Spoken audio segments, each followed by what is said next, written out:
Chapter 46. Gillen watched helplessly as the massive sword rose higher and higher in Hassan's two-handed grip. The young ranger's face was twisted in a grimace of impotent horror. He watched his friend and teacher about to die, torn by a combination of grief and the thought that he was unable to do anything to prevent it. He tried to cry out Holt's name, but the word choked in his throat and he felt tears running freely down his cheeks. The sword rose higher still. Any moment, he knew, it would begin its downward cleaving path. But then, inexplicably, it continued to rise, going past the vertical, past the point where the executioner should have begun his killing stroke. There was a sudden chorus of surprise from several points in the crowd. Gillen frowned. What was Hassan doing? The sword continued up and over as the executioner, arms fully extended above his head, slowly toppled backwards, to fall with a plank shuddering crash on his back. Only then did those on the platform see what had been visible to the crowd in the square. The grey shafted arrow buried deep in the executioner's chest. The huge sword fell free as Hassan hit the planks, stone dead. "It's Will!" Gillen yelled, scanning the crowd feverishly to see where his friend was concealed. Kneeling by the block, Holt lowered his head, closed his eyes, and whispered a prayer of thanks. Around them, pandemonium erupted. Yusal watched, amazed, as his executioner fell dead before him. Then he saw the arrow and knew instinctively where the next shot would be aimed. Sword still in hand, he hesitated a second, tempted to finish off the kneeling figure. But he knew he had no time. He turned to his right to escape. The second arrow was already on its way before the first struck Hassan down. The moment he released the first shot, Will knew, with the instincts of a master marksman, that it was good. In less time than it takes to say it, he knocked, drew, sighted on the black-robed figure of Yusal, and released. It was the turn to the right that saved Yusal's life. The arrow had been aimed at his heart. Instead, it took him in the muscle of his upper left arm as he turned away. He screamed in pain and fury, dropping his sword as he clutched at the wound with his right hand. Stumbling, he lurched towards the rear of the platform to escape, doubled over in pain, holding his bleeding left arm. Will, high on his vantage point, saw the movement and realized he had missed. But he had other priorities for the moment. Yusal was out of the picture, but there were still armed Tuolagi all over the platform, threatening his friends. His hands moved in a blur of action as he knocked, drew, shot, knocked, drew, shot, until half a dozen arrows were arcing over the square, and the guards began dropping with shrieks of agony and terror. 4 of them went down, dead or wounded, before the others regained their wits. Faced with the prospect of staying on the platform, exposed to the deadly shooting of the unseen archer, they chose to escape, leaping from the platform into the square below. Already, a series of individual battles had begun as the infiltrating pairs of Bedouin and Aridi troopers threw off their cloaks, drew their weapons, and struck out at the nearest Tuolagi warriors. The square was soon a seething, struggling mass of clashing warriors. The townspeople of Marshavar attempted to escape from the killing ground, but many of them were wounded as the Tuolagi, fighting for their lives, not knowing where the sudden attack had come from, simply struck out blindly around them. On the platform, a few guards remained, but not for long. Erak and Svengel combined to pick one bodily off the ground and heaved him into 3 of his comrades. The 4 bodies crashed over and rolled off the edge of the platform into the struggling mob below. Gillen, meanwhile, had seized Usal's fallen sabre and was cutting through Evelyn's bonds with its razor-sharp edge. Horace, taking in what had happened, reacted with all the speed of the trained warrior he was. He dashed forward to where Holt was struggling his way clear of the block, raising himself to his feet and slipping his bound arms up over the block. Horace helped untangle himself, then turned him towards Gillen a few meters away, now releasing Erak and Svengel from their bonds. "Gillen'll cut the ropes," he said, giving the ranger a shove to send him on his way. Then the young knight scanned the square and the space beyond it for a sight of his friend. He saw a figure high on a watchtower on the wall. The clothes were unfamiliar, but the longbow in his hand was unmistakable. Taking a deep breath, Horace yelled one word. "Will!" His voice was trained to carry over the din of a battlefield. Will heard it clearly. Horace saw him wave briefly. Horace held both his bound hands in the air above his head for a few seconds, looking up at them. Then he bent forward and placed them on the far side of the execution block, pulling them as far apart as he could to expose the ropes that held his wrists together. He turned his face away, closed his eyes, and prayed that his friend had got the message. Slam! He felt the bonds part a little, opened his eyes, and saw the arrow quivering in the wood of the execution block. Will had cut one of the 3 strands holding Horace captive. The other 2 were still intact. "You're slipping," Horace muttered to himself. But the answer to the problem lay in the form of the razor-sharp broadhead on the arrow. It took only a few seconds for Horace to cut the remaining ropes with the keen edge of the warhead, leaving his hands free.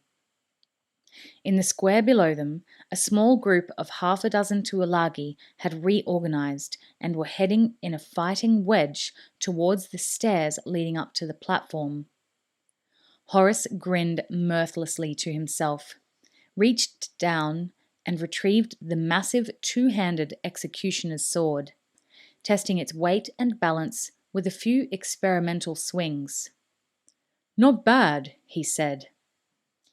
As the first 2 Tuolagi mounted the stairs to the platform, they were met by a sight from their worst nightmare.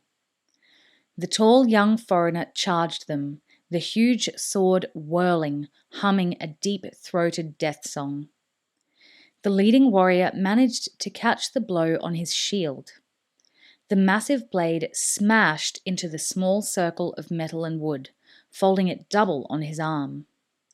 The stunning impact of the blow sent him tumbling back down the stairs, to crash into 2 men following him.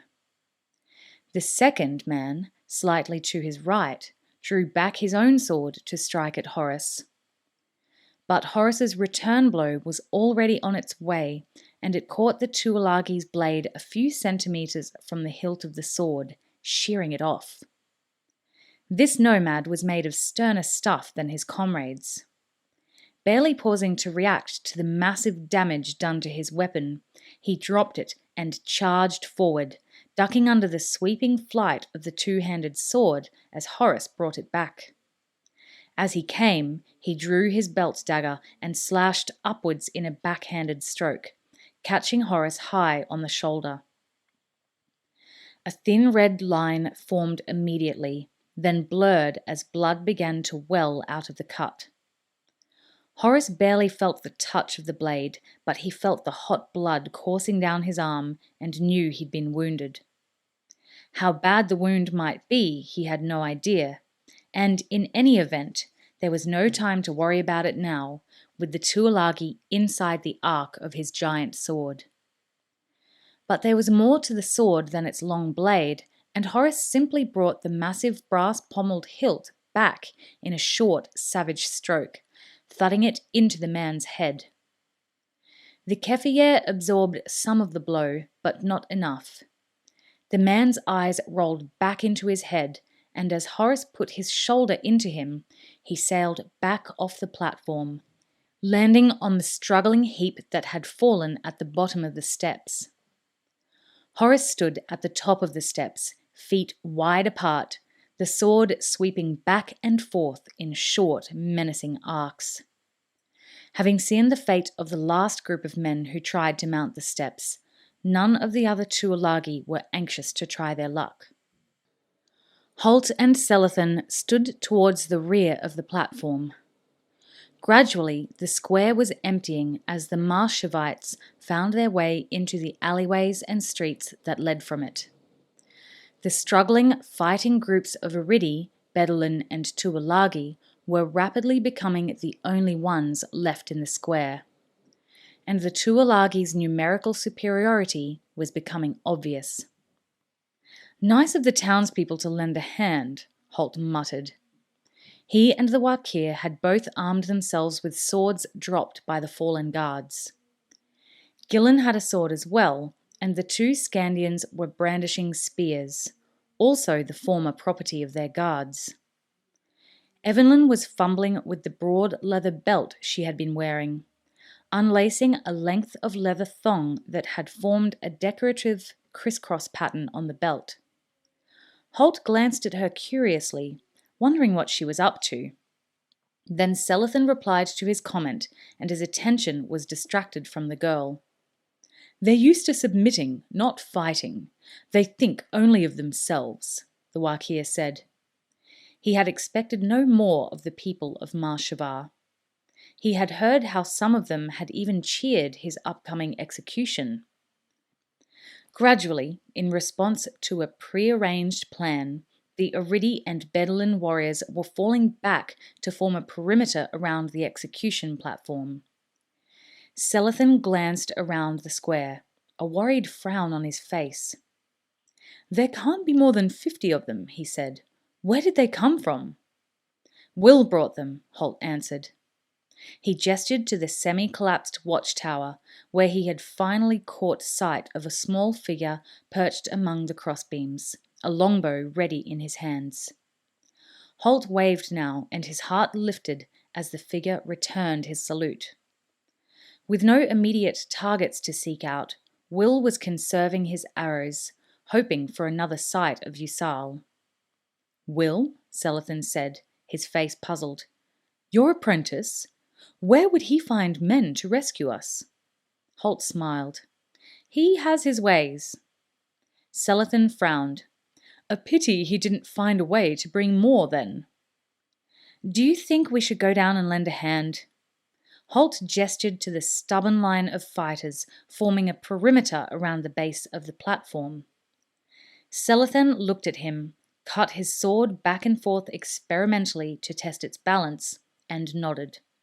"I think it's time we did," he said. Hassan grabbed Umar's shoulder and pointed to the left of the tower they had been watching. "There," he said, "he's on that tower." They had heard the sudden silence from the town that greeted the death of Hassan, although they had no way of knowing the reason for it. Then they had heard the clash of weapons and the screaming of the crowd. Obviously, the battle had started, but there was still no sign of the foreigner on the watchtower. And there had been no sign from Alum's bugler. As luck would have it, he had been struck down, almost by accident, in the opening seconds of the battle. As most soldiers learn sooner or later, if something can go wrong, it will. Then Hassan had noticed movement on the adjoining tower as Will opened up with his high-speed barrage of arrows and had drawn Umar's attention to it. "He's on the wrong one," the Asik complained. Hassan shook his head. "So what? He's on a tower. What are we waiting for?" Umar grunted and drew his sword. He turned to the men crouched behind him in the gully. "Come on!" he shouted, and led them, yelling their war cries, out onto the dusty track that led to Marshavar. Gillen moved into the thin rank of defenders ringed around the platform and began wielding the unfamiliar curved sword as if he had been using one all his life. The speed and power of his slashing attacks cut through the Tuolagi's defenses like a knife through butter. Men fell before him or reeled away, clutching wounds in pain, sinking slowly to the ground.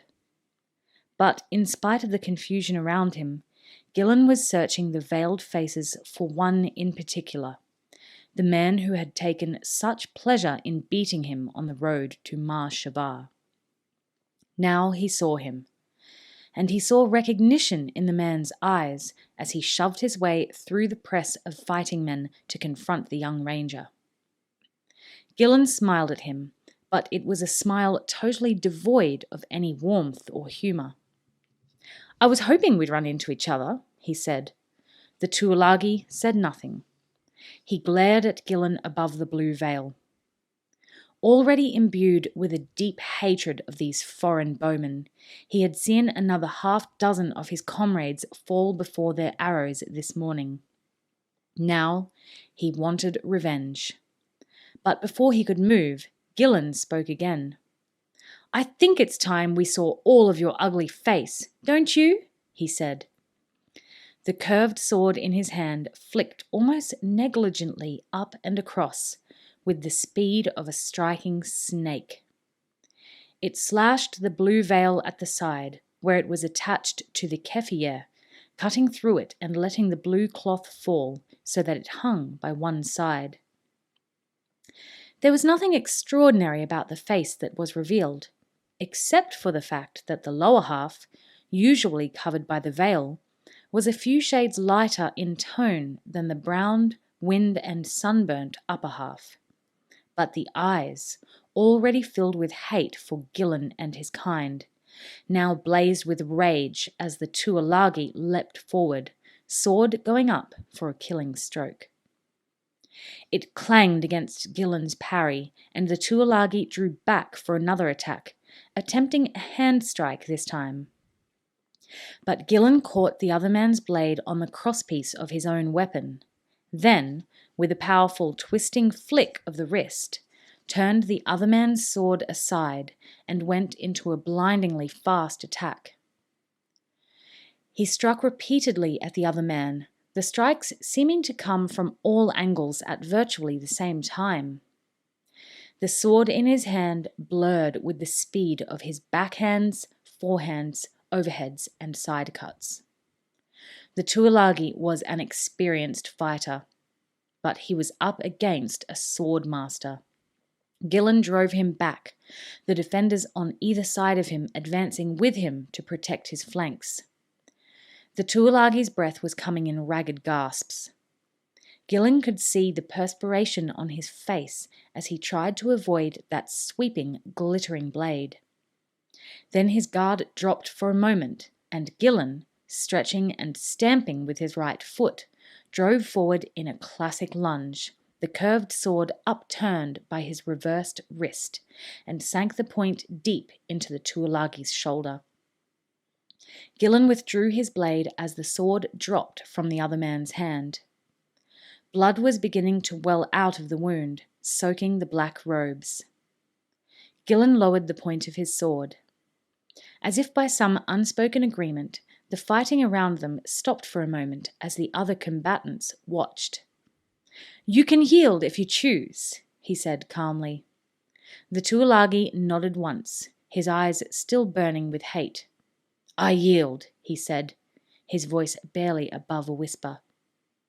Gillen nodded. He stepped back and his foot twisted as he stepped on the arm of a Bedouin warrior who had fallen earlier in the battle. He glanced down. His eyes were distracted for no more than a fraction of a second, but it was enough for the defeated Tuolagi. Left-handed, he drew a curved knife from his belt and leapt forward at the young ranger. There was a massive whistling sound, then a great whomp. The Tuolagi stopped in mid-leap, seeming to fold double over the huge blade Horace had swung in a horizontal sweep. Horace withdrew the sword, and the warrior crumpled to the stony ground of the square, with no more rigidity or resistance than his blood-soaked robes themselves. "Never take your eyes off them," Horace said to Gillen in an admonishing tone. "Didn't McNeil ever tell you that?" Gillen nodded his thanks. The lull in the fighting that had come when he thrust at the Tuolagi now continued as the two groups of enemies stood facing each other. It was a moment when the Aridi-Bedouin force might have claimed victory, but a voice rang out across the square, and the moment passed. Yusal was rallying his troops for one last effort.